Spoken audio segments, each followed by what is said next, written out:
Hello everyone and welcome to Sonic Heroes. I was going to say Sonic World there, but no.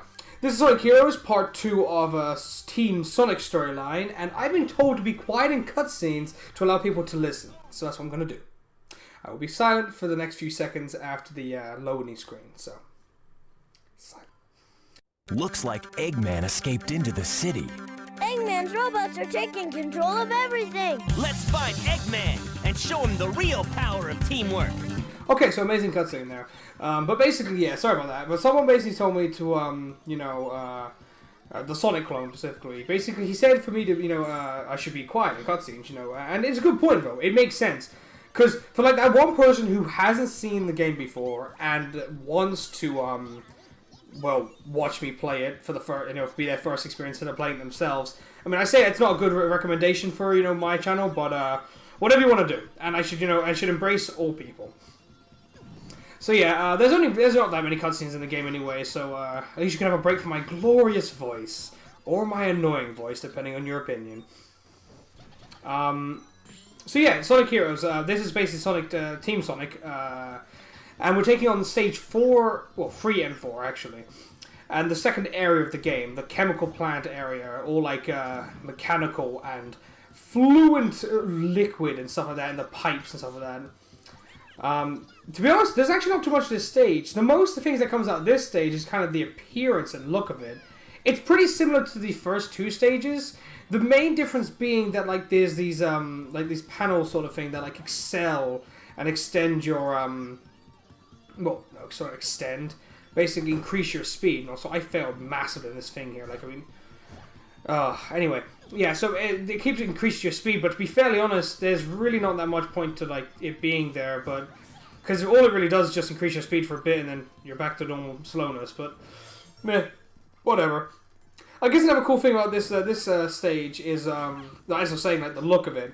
It looks really nice, and also I'm failing a lot of these basic things I'm meant to be doing here. But yeah, so like it has a very nice look to it, as I say, and also I love my ring there. I mean, my key. Keys I used to get in special stages, in case I didn't explain that last episode. I really can't remember if I did or not. Also, trying to use the doors as tails. Yeah, smart idea. Yeah, these like blue panels here, these are like the things that excel your speed. As I said, they're here now and again, but like, they're not really needed that much. All they really do is push you forward. And but there are new types of enemies in this stage, and like the turtles, they're introduced, I think, in this stage. Actually, I can't remember if they're in the last stage. Might or might not be. I had to remember. The cool thing about like this game though is like each time it introduces a new enemy, like I think does every stage have its own unique enemy? Well, not every stage, but every area, because like there's every 2 levels in a boss is 1 area to the game. There's 7 areas to the game. Like the first area is all like seaside and like beaches and stuff like that. The second area here is mechanical and all like mechanical plant and like chemicals and stuff like that. The third area is like casino type area, obviously going back to like harkening back to the original Sonic the Hedgehog 2 stage of Casino Night. I love the stage, and actually I love the stage in this game as well. Sonic World actually does have Casino Park, not the original Casino Park. It's a casino park made by Ozan. But enough about Sonic World. We've got Sonic Heroes to worry about. Oh, yeah, there's also a lot more railing and also I swear to God, I almost die like so many times in this playthrough. Like I don't know what happened in this stage specifically, like these stages, but like I came so close to death, and I actually did die once during the recording, and kind of sucks for me. But this thing is a crippling fear of death constantly. Also here, like just the skill of avoiding those cars. I mean, I know it was sped up, but that was actually still pretty impressive when I did it originally. All right. That ends the first stage, and as you can imagine, I never get an A rank, because I don't think I've ever got an A rank except for maybe the levels, the bosses, sometimes. Yeah, but as I said, the thing is, as I said, that this area is pretty nice, and while this first level is only okay, the second level, on the other hand, that's a bit better. It has a few more cooler features, like elevators and like lava and stuff like that. Power plant is called, these very, very original and creative names. Power plant. Oh, there's the famous line. I like how he says, "Well, my head's spinning" before you go in the spinning thing. But I guess you went in the other spinning thing beforehand as well, so makes sense. Makes sense. Also, I feel like this stage actually takes the kind of like aspect of the I don't know what it's called anymore. Teamwork, that's it.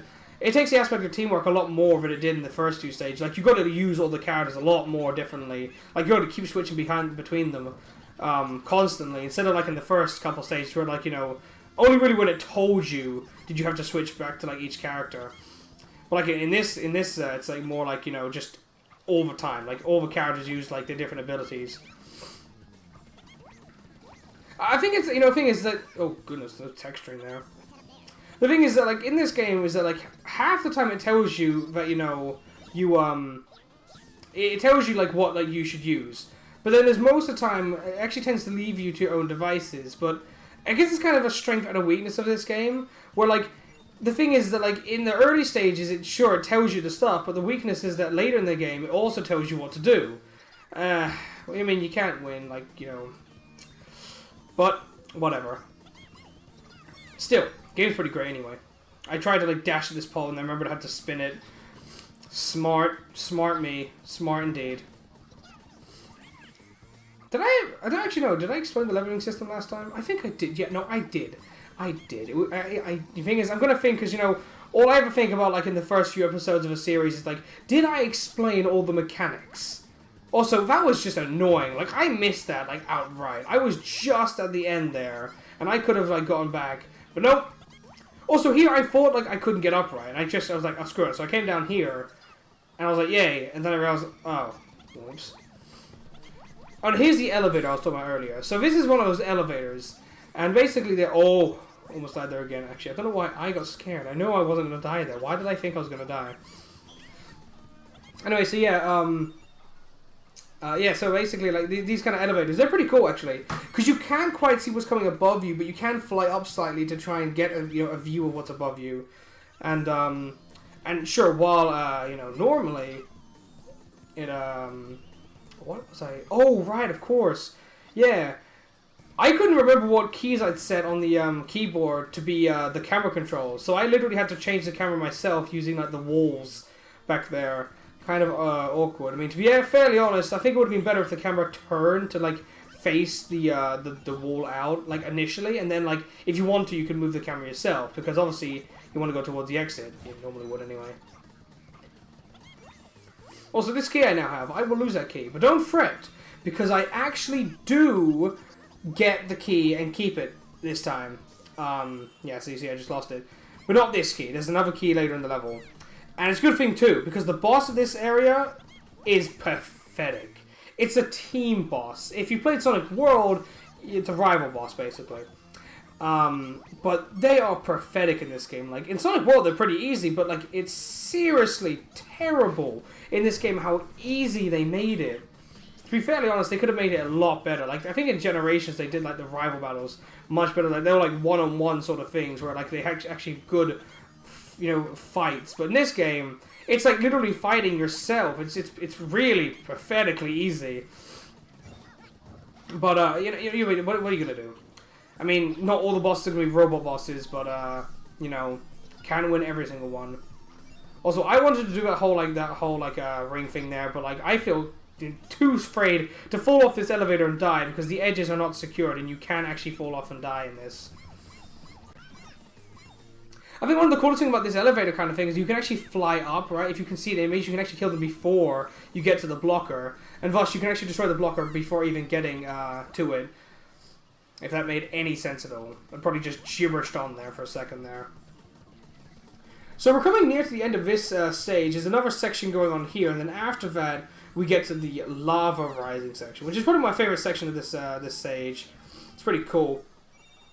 Also, these orange orb things, like fireballs. Here's the lava. These fireballs are actually kind of like artificial, like difficulty. Like they really don't do much. You only maybe like occasionally get hit by them, like if you're really unlucky. But I don't know. Also, I thought I was gonna die there because I almost missed that completely. Warning, kids: do not try and fail. Yeah, actually, seeing is, I actually remember when I was a kid, I thought this was like the hardest thing ever. I don't know why. I could have sworn this was a lot longer and harder, but apparently not. Maybe I'm thinking of the Team Dark thing. I don't know. But yeah, we kept the key, and that means we get to visit the special stage. Now, the special stage, since this is the second level of the area, it means we're going to special stage number 2. Well, type number 2. Because type number 2 is for the Chaos Emeralds.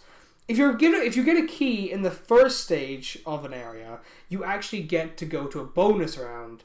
But in here, it's the Chaos Emerald run. Now, the way these special stages work is basically you have a setup like this. You can dash and boost as long as you collect these orbs to give you power, as seen in the meter in the top right corner. The trick is to basically try and keep that meter up high so that no matter what happens, you have boost left until you can get more balloons, like here. But also, another thing you're going to note is basically the Chaos Emerald, you must get it, you must catch it before it reaches the end of the stage. If it reaches the end of the stage, it's game over. That's it. It's, the Chaos Emerald's gone. It doesn't mean it's gone permanently, though. No, of course. But the only way to get it is basically to try it again. Now, here's the interesting thing about this. Team Rose is the easiest team of all to play the stages. However, in the special stages, they're also the slowest. Team Chaotix is second slowest, and Team Sonic and Team Dark are the same speed. To be fairly honest, I think Team Dark should be the fastest. But I guess it's because, Sonic and Shadow are meant to be the same speed anyway. But, like, Team Dark. Gotcha, my darling Sonic. Amy, what are you doing here? Sonic, this time there's no way out of marrying me. Wow, I completely forgot the cutscene was even there. Anyway, this boss battle is pathetically easy and will only last a few seconds. And after that, the thing will end, Alright. So, seeing as it's now over, because it's pathetically easy, like the easiest boss fight you'll ever see in ever, I bid you goodbye. With another emblem, of course, because, we got rank A. Woohoo, finally. See you later.